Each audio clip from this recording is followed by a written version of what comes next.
안녕하세요. 서울 변두리에서 작은 학원을 운영하고 있는 이서연입니다. 제가 겪은 일을 말씀드리려고 해요.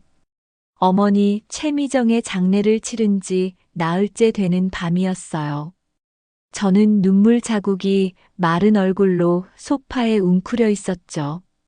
거실 한가운데 놓인 어머니의 영정 사진 앞에는 아직도 향 냄새가 짙게 남아 있었어요. 화장까지 끝냈어요. 유골함도 봉안당에 모셨고요. 그런데 그날 밤 이상한 일이 벌어졌어요. 딱딱딱 문을 두드리는 소리가 들렸어요. 처음엔 환청인 줄 알았어요. 하지만 소리는 계속됐죠.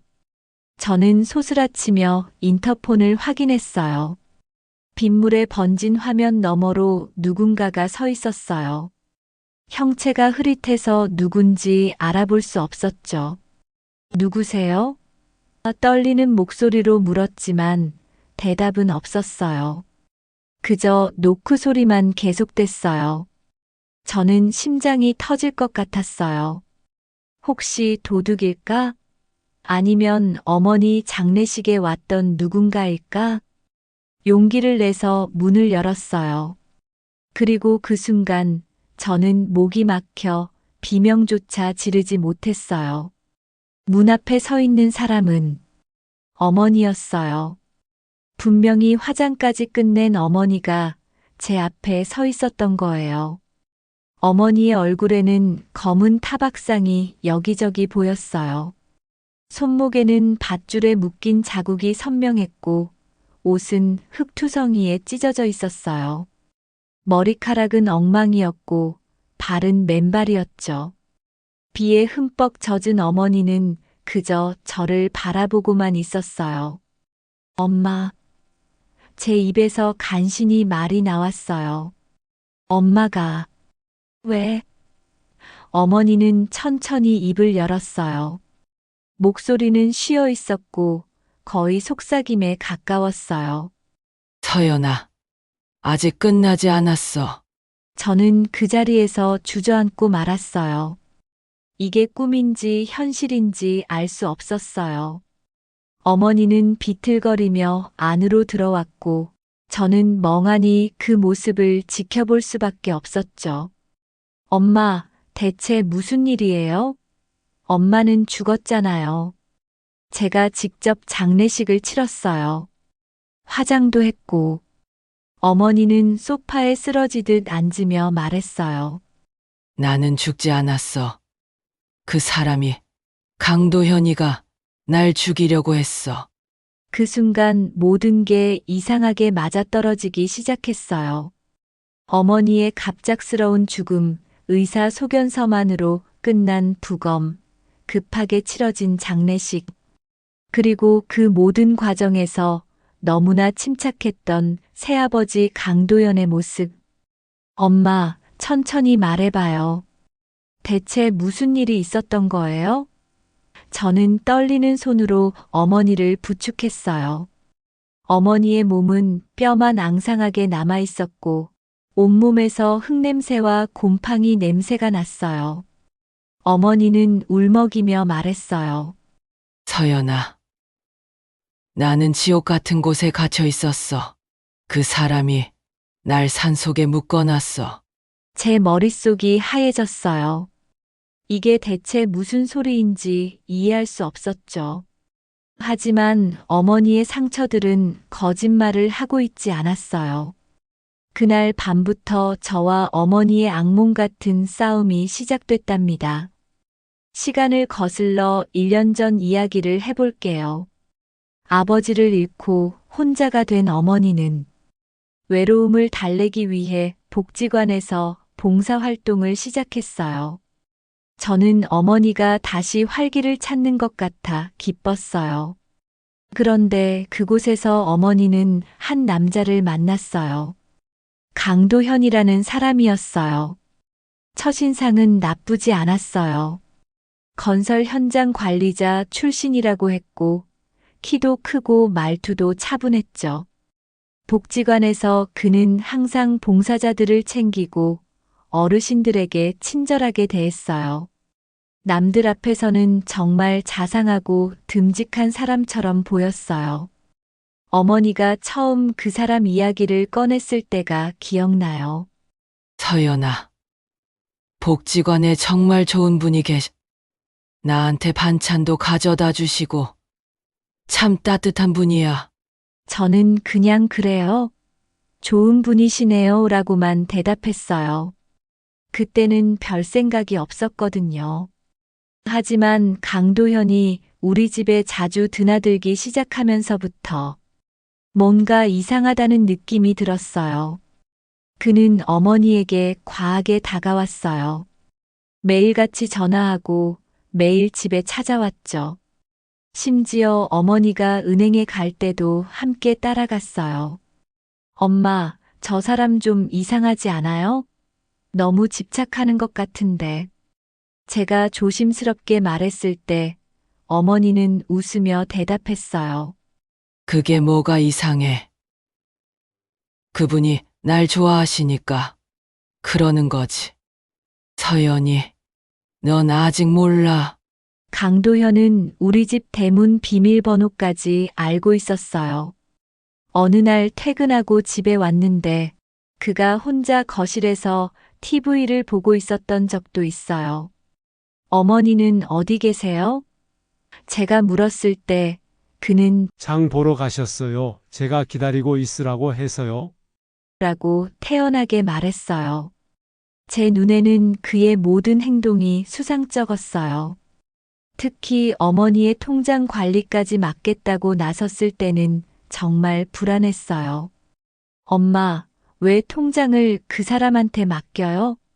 아직 결혼도 안 했잖아요. 하지만 어머니는 제 말을 듣지 않았어요.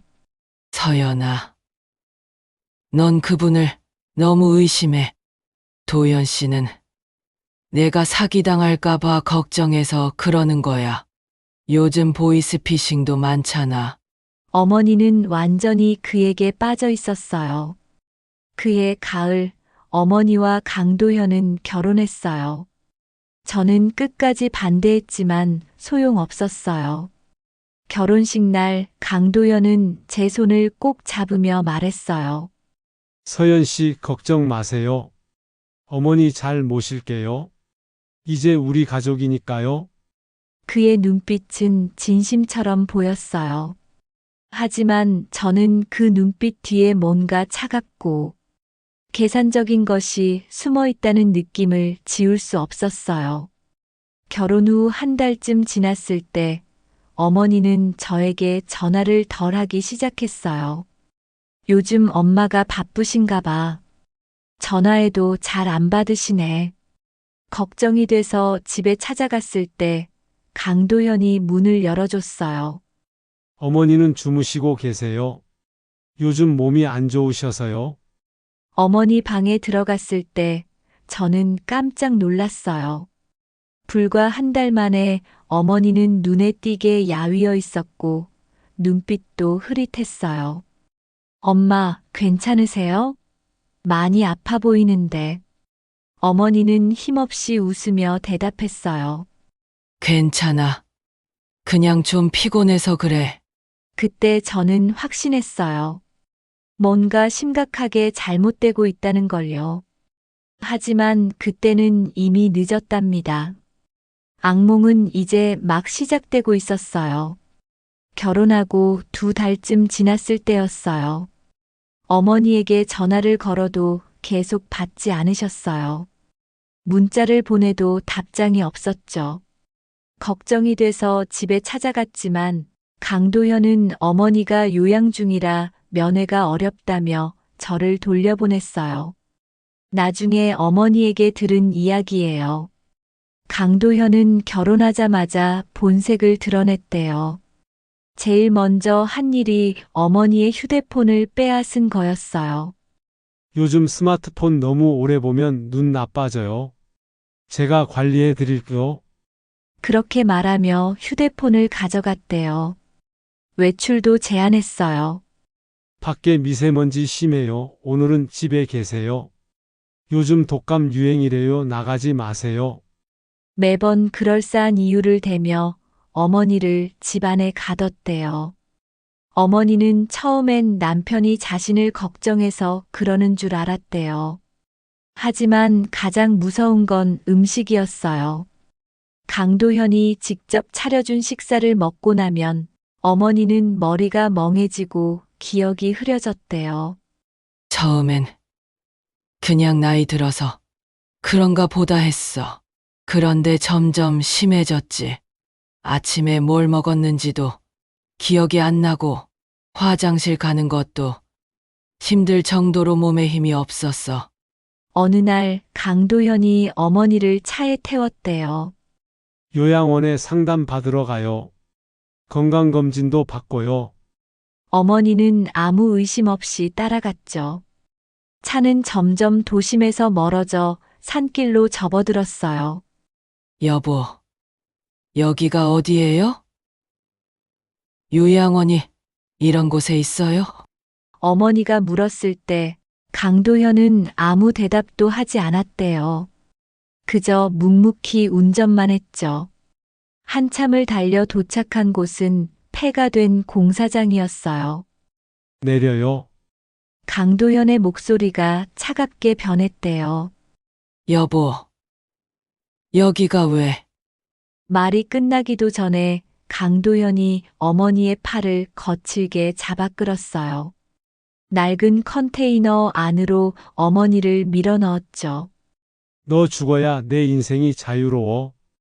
그의 말은 너무나 잔혹했어요. 무슨 소리예요? 당신 왜 이래요? 어머니가 울며 물었지만 강도현은 밧줄을 꺼내 어머니의 손목을 묶기 시작했어요. 보험금 5억집 팔면 3억, 예금 2억, 총 10억이면 내가 새 인생 살기 충분해.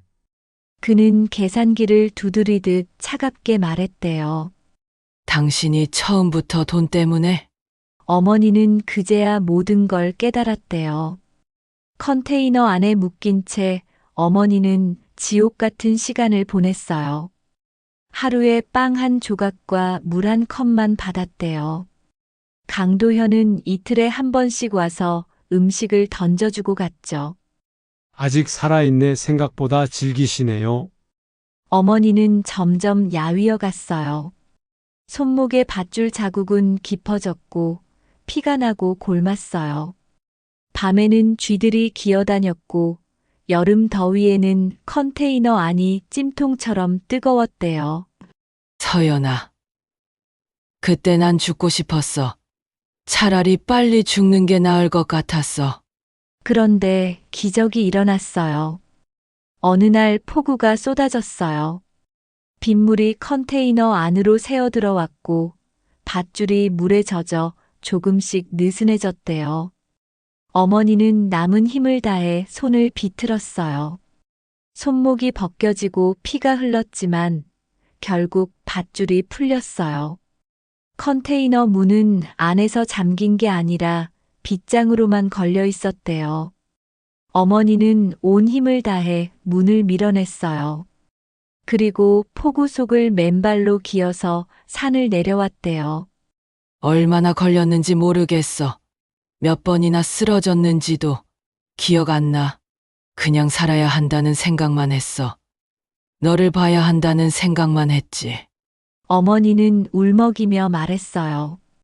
산을 내려와 겨우 마을에 도착했을 때 어머니는 경찰서 대신 우리 집으로 향했대요.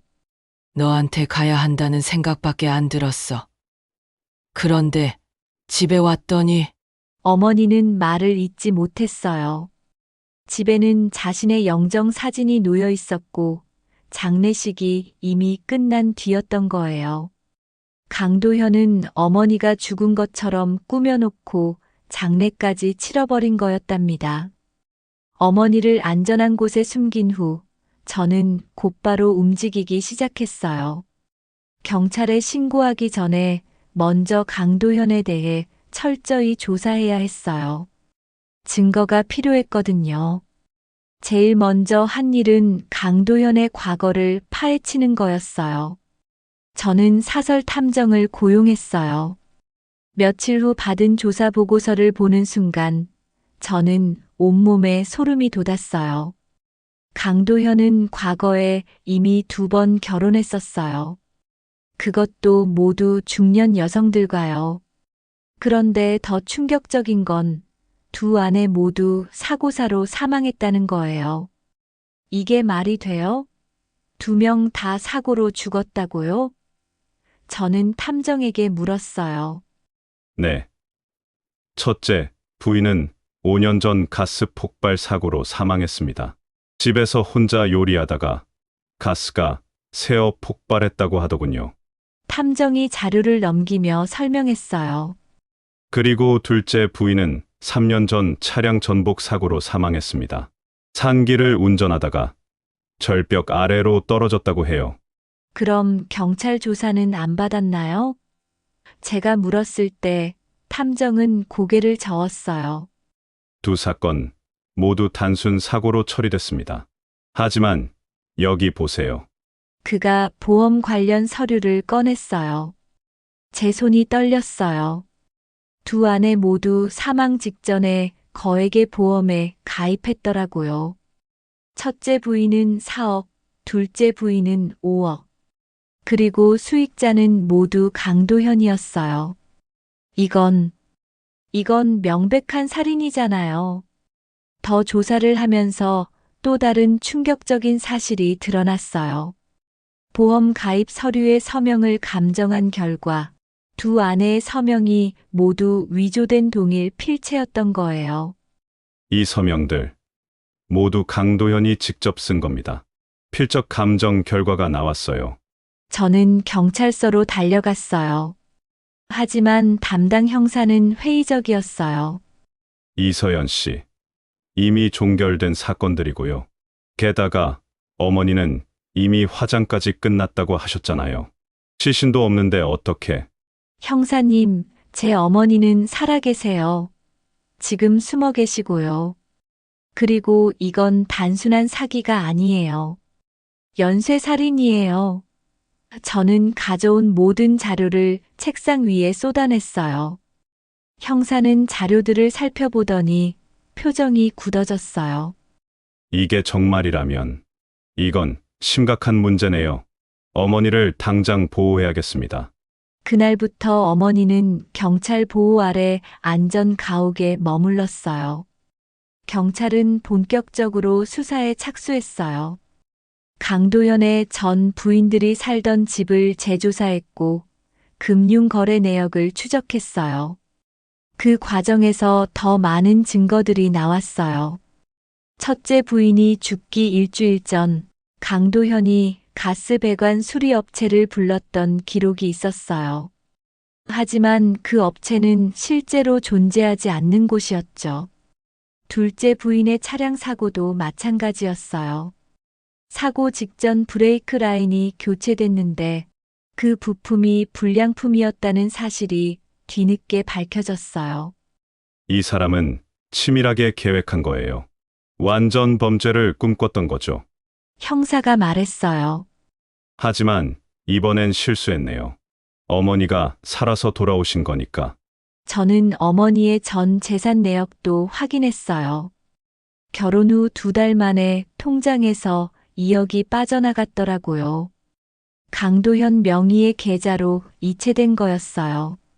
엄마, 이거 알고 계셨어요? 어머니는 고개를 저었어요. 나는 몰랐어. 도현이가 통장을 다 관리했으니까. 투자한다고 했었는데. 어머니의 목소리는 떨렸어요. 집 명의도 이미 강도현 앞으로 바뀌어 있었어요. 보험금 수령인도 당연히 강도현이었고요. 이 사람 정말 치밀하게 준비했네요. 어머니를 완전히 없애버릴 계획이었던 거예요. 가장 소름 끼쳤던 건 강도현의 컴퓨터에서 발견된 파일이었어요. 사망 진단서 양식, 장례 절차, 보험금 청구 방법 같은 문서들이 빼곡히 저장돼 있었어요. 심지어 어머니의 장례식 날짜까지 미리 계획해둔 메모가 있었죠. 이 인간은 괴물이에요. 단순한 사기꾼이 아니라 연쇄살인마예요. 저는 분노로 온몸이 떨렸어요. 하지만 동시에 다행이라는 생각도 들었어요. 어머니가 살아계셔서 이 악마 같은 인간의 실체를 세상에 드러낼 수 있게 됐으니까요. 경찰과 함께 치밀한 계획을 세웠어요. 강도현을 잡으려면 결정적인 증거가 필요했어요. 자백을 받아내는 게 가장 확실한 방법이었죠. 저는 함정을 꾸미기로 했어요. 어머니의 49제를 핑계로 강도현을 만나기로 했어요. 도현 씨, 엄마 49제 때문에 상의할 게 있어요. 잠깐 만날 수 있을까요? 전화기 너머로 그의 목소리가 들렸어요. 그러세요. 어머니를 위해서라면 당연히 가야죠. 만남 장소는 조용한 카페였어요. 제 가슴에는 초소형 녹음기가 숨겨져 있었고, 근처에는 형사들이 대기하고 있었어요. 강도현이 들어왔을 때 저는 최대한 평정심을 유지하려고 애썼어요. 서연 씨 많이 힘드시죠? 저도 어머니 생각하면 아직도. 그는 슬픈 표정을 지으며 연기를 했어요. 보험금도 받았고 집도 팔았으면서 아직도 착한 사위 역할을 하고 있었죠. 저는 커피를 한 모금 마시고 천천히 입을 열었어요. 도연 씨, 하나 물어볼 게 있어요. 엄마가 정말 심장마비로 돌아가신 게 맞나요? 그의 눈빛이 순간 흔들렸어요. 무슨 말씀이세요? 당연하죠. 의사 소견서도 있잖아요. 그런데 이상한 게 있더라고요. 저는 가방에서 서류 몇 장을 꺼냈어요. 엄마 보험금 수령인이 전부 도연 씨더라고요. 그것도 결혼하고 한 달 만에 바뀌었던데요. 강도현의 표정이 굳어졌어요. 그건 어머니께서 원하신 거예요. 제가 먼저 말씀드린 게 아니라. 거짓말하지 마세요. 저는 그를 똑바로 쳐다봤어요. 엄마 서명, 위조한 거 다 알아요. 순간 카페 안의 공기가 차갑게 식었어요. 강도현의 입가에 이상한 미소가 번졌어요. 그래서요? 증거라도 있어요? 있죠. 저는 또 다른 서류를 꺼냈어요. 당신 전 부인들 서명도 전부 같은 필체더라고요. 필적 감정 결과예요. 그의 얼굴에서 가면이 벗겨지기 시작했어요. 서연 씨, 지금 나를 의심하는 거예요? 내가 어머니를 죽였다는 거예요? 목소리에 날이 서기 시작했죠. 의심이 아니에요. 확신이에요. 저는 녹음기가 제대로 작동하고 있는지 확인하며 말했어요. 당신, 우리 엄마 죽이려 했죠? 전처들도 당신 손에 죽은 거잖아요. 가스 폭발도 차량 전복도 전부 당신이 꾸민 거였어요. 강도현은 잠시 저를 바라보더니 갑자기 웃기 시작했어요. 차가운 웃음소리가 카페 안에 퍼졌어요. 그래요. 다 맞아요. 내가 다 했어요. 제 심장이 미친 듯이 뛰었어요. 하지만 계속 말을 이어가게 해야 했어요. 왜요? 왜 그렇게까지 했어요? 강도현은 냉소를 지으며 대답했어요. 왜긴 왜야? 돈 때문이지. 외로운 중년 여자들 얼마나 쉬운 타깃인데. 첫째는 좀 힘들었어요. 가스 터뜨리는 것도 타이밍 맞추기 어려웠고, 둘째는 브레이크 라인 자르는 게 생각보다 복잡하더라고요. 근데 당신 엄마는 제일 쉬웠어요. 그냥 산에 묶어두기만 하면 되니까. 저는 온몸이 얼어붙는 것 같았어요. 그럼 엄마는? 당연히 죽었죠. 내가 직접 확인했는데. 그가 말을 멈췄어요. 잠깐 당신 왜 이런 질문을 하는 거예요? 그의 눈빛이 날카로워졌어요. 설마 어머니가 살아있어요? 저는 대답 대신 미소를 지었어요. 그 순간 강도현이 벌떡 일어나 제 목을 움켜잡으려 했어요. 인연이 감히 그때 카페 문이 벌컥 열리며 형사들이 뛰어들어왔어요. 강도연, 살인미수와 보험 사기, 그리고 전 부인 2명에 대한 살인 혐의로 체포한다. 수갑이 채워지는 순간 강도연은 미친 듯이 소리쳤어요. 놔라고. 증거가 어딨어? 시체도 없잖아. 증거는 충분합니다. 그리고 형사가 카페 구석을 가리켰어요. 거기에는 어머니가 서 계셨어요. 살아있는 증인으로서요. 강도현의 얼굴이 하얗게 질렸어요. 재판은 빠르게 진행됐어요. 법정에는 방청객들이 가득 찼어요. 어머니는 떨리는 목소리로 증언대에 섰어요. 외로움이 죄는 아니었어요. 누군가를 믿고 싶었던 것도 잘못은 아니라고 생각해요. 하지만 그 사람은 제 외로움을 이용했어요. 제 재산을 노렸고 제 목숨까지 빼앗으려 했어요. 저뿐만 아니라 다른 2분의 인생도 짓밟았죠. 어머니의 눈에서 눈물이 흘렀어요. 방청석은 눈물과 분노로 가득 찼어요. 검사는 모든 증거를 제시했어요. 위조된 서명들, 금융거래 내역, 컴퓨터에서 발견된 계획 문서들, 그리고 강도연의 자백 녹음까지. 변호인도 할 말이 없었어요. 판사가 판결을 선고했어요. 피고인 강도연에게 징역 30년을 선고한다.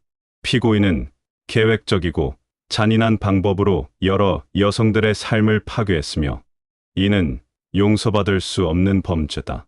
강도현은 무표정하게 판결을 들었어요.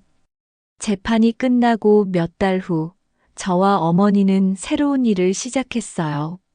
노년층 재혼 사기 예방 강연이었어요. 복지관, 노인정, 문화센터를 돌아다니며 어머니의 경험을 나눴어요. 외로움을 이용하는 사람들이 있어요. 여러분의 재산과 생명을 노리는 악마들이죠. 조심하세요. 그리고 주변에 이상한 징조가 보이면 주저하지 말고 가족이나 경찰에 알리세요. 강연이 끝나고 한 할머니가 다가왔어요. 제 친구도 비슷한 일을 겪고 있는 것 같아요. 어떻게 해야 할까요? 저희는 즉시 그분을 도왔어요. 그렇게 한 사람씩 더 많은 사람들을 보호할 수 있었어요.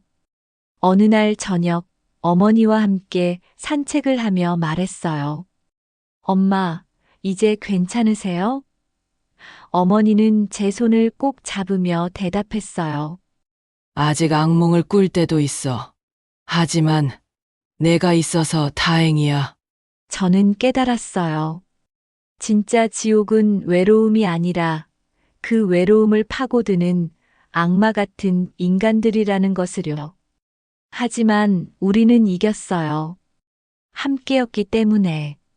그리고 앞으로도 더 많은 사람들을 지켜낼 거예요. 끝까지요. 제 사연이 마음에 와닿으셨다면 제 이야기를 주변에 알려주시고 힘낼 수 있도록 댓글과 좋아요, 구독 부탁드립니다.